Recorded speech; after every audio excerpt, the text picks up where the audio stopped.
You'll die tomorrow if you step into that car.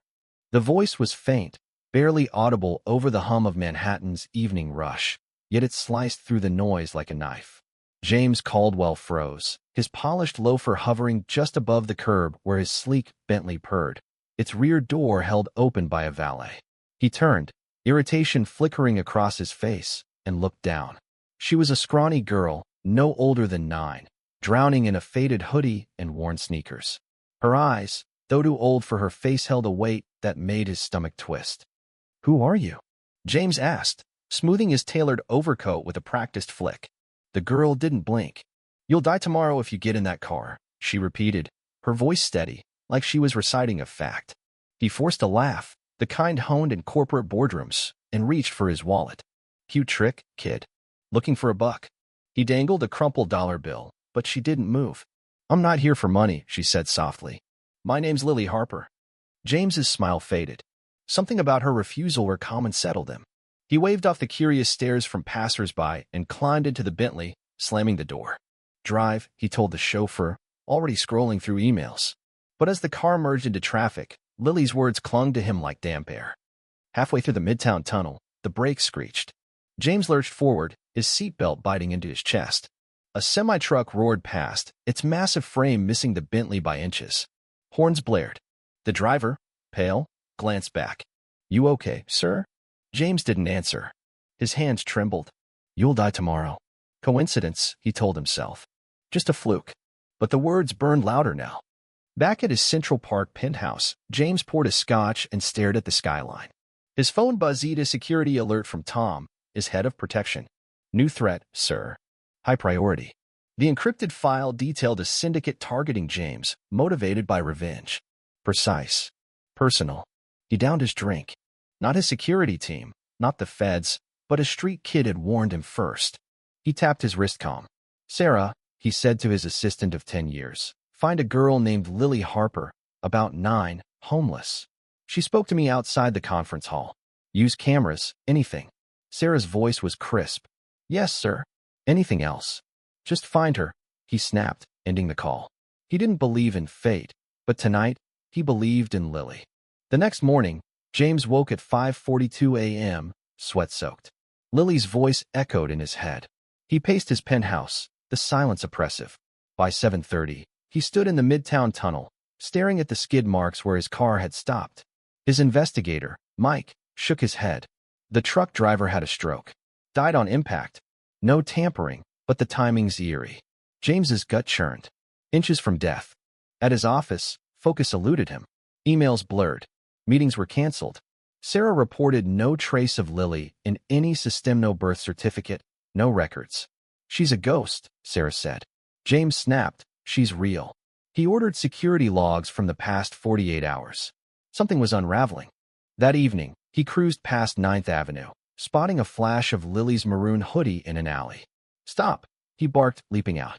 "Lily." Her voice came from the shadows. "I warned you. That's all I had to do." She stepped into the light, weary but calm. "You almost died, didn't you?" He nodded, voice low. "Who are you?" "I dream things," she said. "They come true. I used to think it was a curse. Now I know when people need saving." James swallowed hard. "You saw more." Lily's eyes misted. A woman, blonde, smiling, but lying. A glass with something in it. Then fire. His mind raced. "Sarah. Blonde. Trusted. Tell me everything," he said. "Not here," Lily replied. "I'll take you somewhere safe," he offered. She hesitated, then climbed into the Bentley, folding her hands like a guest at a funeral. In the penthouse, Lily stood rigid on the marble floor. "You live here?" she asked. James nodded, tossing his coat aside. "You said there's more." She sat, gazing at the city lights. "It's not just you dying. It's hell. The blonde-dash's close to you. Trusted." James's jaw tightened. "Sarah. She's been with me a decade." Lily's voice was soft. "She's not what you think." He poured a scotch, then set it down untouched. "Why me?" he asked. Lily's eyes held a deep sadness. "I saw my brother die. I warned him." He laughed, "Like you. 2 days later, I was alone." James sat, her words heavy. "There's a room," she continued. "Glass walls, music, fancy people. Someone hands you a drink. You sip, smile, then fall." He pulled up his calendar. The gala. 2 nights from now. Sarah's planning it. Lily's words sparked a plan. We set a trap, James said. Leak that I'm unveiling a breakthrough at the gala. Too valuable to ignore. Lily nodded. She'll act. He called Sarah, Barry, and Claire his cyber defense team. We have an internal threat, he said, glancing at Lily. Sarah. She's handled the gala's logistics. Claire raised an eyebrow at Lily but stayed silent. Barry nodded. We'll plant cameras, infrared triggers, silent monitoring. The gala shimmered under Venetian chandeliers. James, in a midnight blue tux, stood flanked by Barry and Claire. Lily watched from a surveillance van, eyes on the feeds. Sarah glided in, silver gown gleaming, handing James a champagne flute. To the future, she said. He smiled, raising the glass but not drinking. In the van, Lily whispered, that's the one. Claire's voice crackled in James's earpiece. She poured something into it. James locked eyes with Sarah. Why me?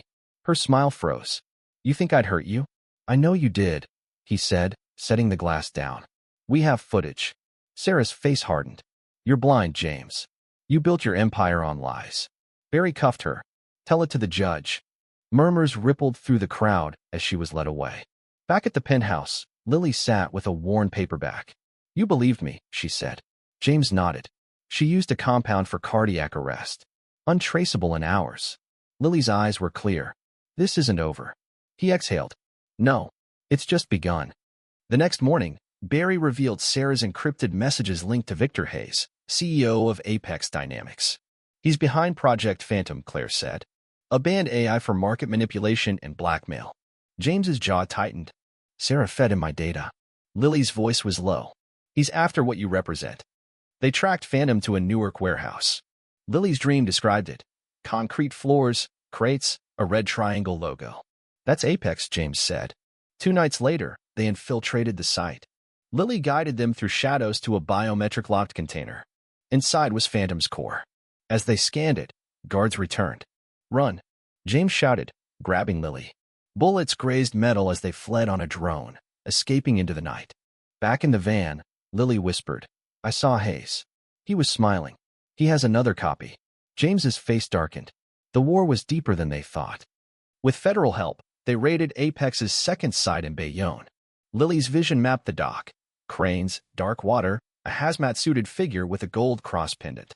As they opened the second Phantom container, floodlights blazed. Hayes stepped forward, unmasking himself. You're too late. Phantom's online. Lily glared. You thought a girl couldn't stop you.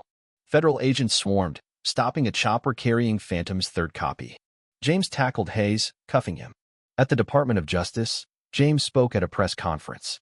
Technology isn't progress unless it's shared. Lily followed, voice steady. I know what it's like to feel unseen. Speak up. It's worth it. Applause erupted. James founded the Lily Harper Initiative, a scholarship for overlooked kids. At its launch, Lily addressed students. We build together. Your dreams start here.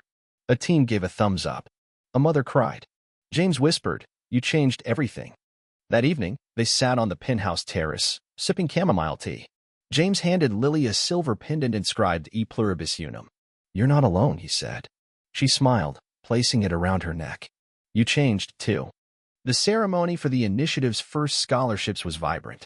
Lily spoke of courage born from necessity. For recipients Ella, Jamal, Rosa, Marcus took the stage, their talents shining. A sculpture honored Lily, Truth Speaks. Courage acts. She teared up. James squeezed her hand. You changed the world. As the city glowed below, they stood together, 2 souls united. The fight against Phantom was won, but their work lifting unseen voices had just begun. James felt peace, knowing Lily's truth had reshaped his life and countless others. What do you think? Share your thoughts in the comments, especially on the themes of violence and injustice.